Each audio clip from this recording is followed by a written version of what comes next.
This is our breakfast. Yes. Why is it green? Shady. I had a phone the whole time. I'm in jail. I Did you- vlogged did the whole you- did you- experience did you- and I'm going to expose Hold on. the Ngayong January 2026, isang Russian-American vlogger na kilala sa kanyang kontrobersyal na mga videos, si Vitaly Zdorovetsky, ay naglabas ng mga video mula sa loob ng Bureau of Immigration Detention Facility sa Pilipinas.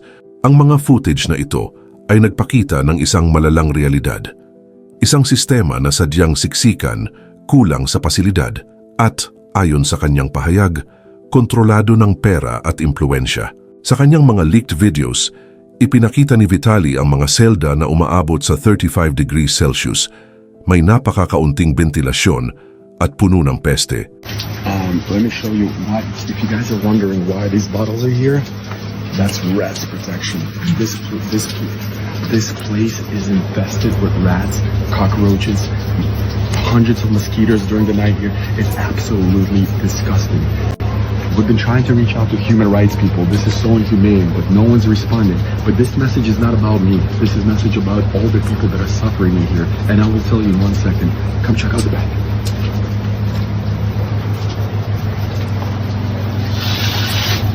This is how we shower. Maraming preso ang natutulog sa sahig o magkakasiksikan sa makikitid na higaan, habang ang mga dingding at sahig ay marumi at may halong amoy ng lagkit at dumi. Para sa ordinaryong preso, ito ang katotohanang araw-araw nilang nararanasan, isang buhay na halos walang karapatan sa dignidad o maayos na kalagayan. Pero bago po ang lahat, baka pwedeng palike muna ang video na ito. Isang simpleng click lang, pero malaking tulong yan sa aming mga content creators para makagawa pa ng mga kwentong gaya nito. Maraming salamat po. Ang pagkain sa loob ng pasilidad, maliit, madalas walang lasa at kulang sa nutrisyon. Check this out. These are our conditions. This is an isolation. I can't speak out loud because we have the guard right there. But these are my mates here. And I can't talk too long, but here you go.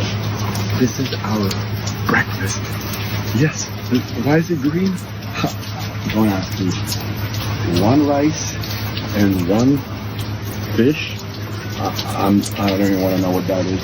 And our dinner. Wow. So much food. Karaniwan, ang isang bilanggo ay tumatanggap lamang ng 3 simpleng rasyon sa isang araw. Isang malabnaw na sabaw, kanin, at isang piraso ng karne o itlog na madalas ay hindi sapat.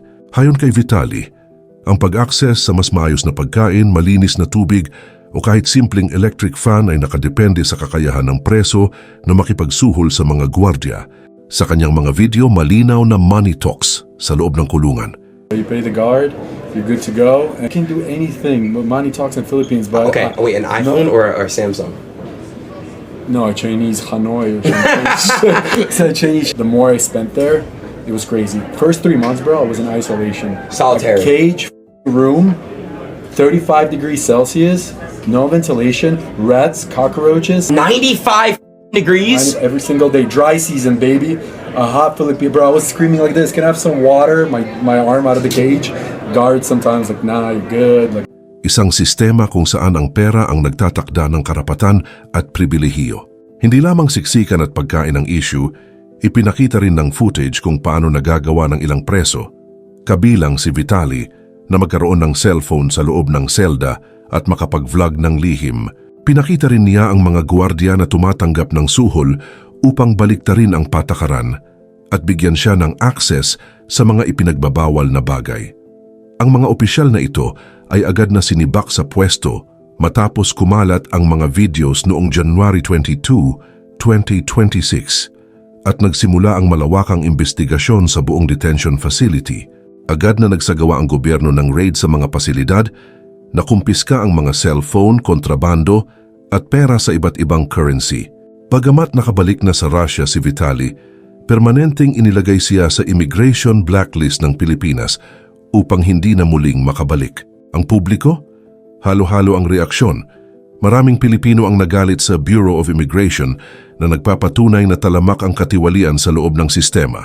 Marami ang nakakita sa mga video bilang kumpirmasyon sa matagal ng pinaniniwala ang katiwalian sa mga detention facility at ito ay nagdulot ng matinding galit at pagkadismaya sa social media.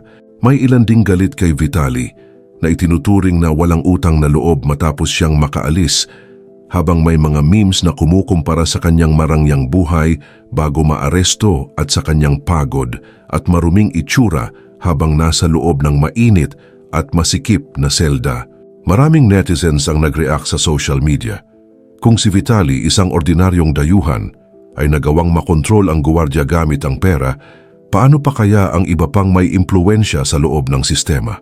Maraming komento ang nagsasabing baka ang ilan sa mga makapangyarihang preso ay may mas mataas na special treatment na hindi nakikita ng publiko, at sa isip ng marami, parang hindi rin talaga nakakulong ang ilan sa kanila. Posibleng kasuhan at pabalikin sa Pilipinas ang pinadeport na Russian vlogger na si Vitaly Zdorovetsky. Samantala, ipinahayag ni Justice Secretary John Vic Rimulya na kung mapapatunayan sa ebidensya na si Vitaly mismo ang nagdala ng suhol o nakagawa ng paglabag sa mga patakaran, maaari siyang kasuhan at i-extradite pabalik sa Pilipinas upang harapin ang kaso. Ayon kay Rimulya, if he shows that he was the corrupter in the facility, then we can charge him and have him extradited back. Nilinaw din niya na ang gobyerno ay walang personal na sama ng loob kay Vitaly, ngunit inaasahan nila na ang lahat ng dayuhan ay susunod sa batas ng Pilipinas. Ayon sa mga ulat, matagal ng problema ang congestion sa mga kulungan sa Pilipinas. Maraming pasilidad ang lumalampas sa 300% ng kanilang kapasidad. Dahil dito, maraming preso ang natutulog sa sahig o sa maliit na mga higaan, may kakulangan sa bentilasyon at limitado ang akses sa malinis na tubig at medikal na pangangailangan.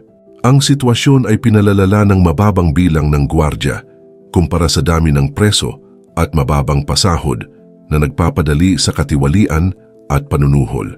Bilang tugon sa kontrobersya, nag-anunsyo ang Department of Justice na bibilisan ang paglilipat ng mga preso sa mga bagong pasilidad sa labas ng Metro Manila upang mabawasan ang congestion at maiwasan ang katiwalian. Sinasabing may malawakang inspeksyon at monitoring ang isinasagawa upang tiyakin na hindi na mauulit ang sitwasyon sa Bikutan.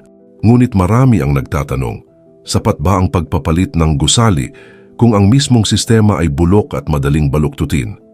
At dapat bang buksan sa inspeksyon ang VIP cells gaya ng ginawang raid sa selda ni Vitaly? Ang kontrobersyal na pag-leak ni Vitaly ay nagbigay diin sa isang katotohanan na matagal nang alam ng publiko. Ang mga kulungan sa Pilipinas ay may malalang kakulangan sa pasilidad, nutrisyon at seguridad. Ang mga leaked videos ay nagpakita rin kung paano ang pera at impluwensya ay nagtatakda kung sino ang mabubuhay ng mas maayos at sino ang magdaranas ng matinding hirap. Sa kabila ng mga aksyon ng gobyerno, ang kontrobersya ay nagbukas ng mas malalim na diskusyon sa lipunan. Paano ba talaga tinatrato ang mga bilanggo sa ilalim ng batas? Mayroon bang pantay na karapatan ang lahat o ang sistema ay nabibili at napapaboran lamang ang may pera at impluwensya? Ang Vitaly leak ay hindi lamang isang viral na kontrobersya. Ito ay isang wake-up call sa gobyerno at sa publiko. Hanggang kailan papayag ang bansa na ang pera at impluwensya sa halip na batas at katarungan ang mamahala sa loob ng mga pasilidad ng kustodiya? Ang sagot ay nasa kilos ng mga otoridad at sa mata ng bawat mamamayan.